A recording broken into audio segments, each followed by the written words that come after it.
Nhiều khi vụ vợ em lại rất muốn nhắn tin rằng em nhớ anh mỗi ngày.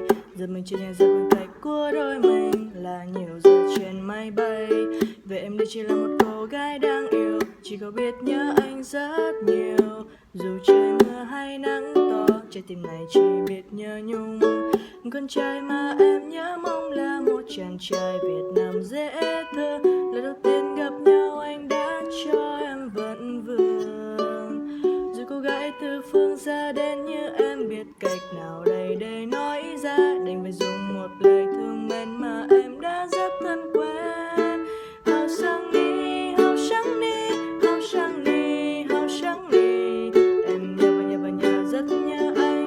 Em nhớ và nhớ rất nhớ anh. Hào sang đi, hào sang đi, hào sang đi, hào sang đi. Em nhớ và nhớ rất nhớ anh. Em nhớ và nhớ rất nhớ anh.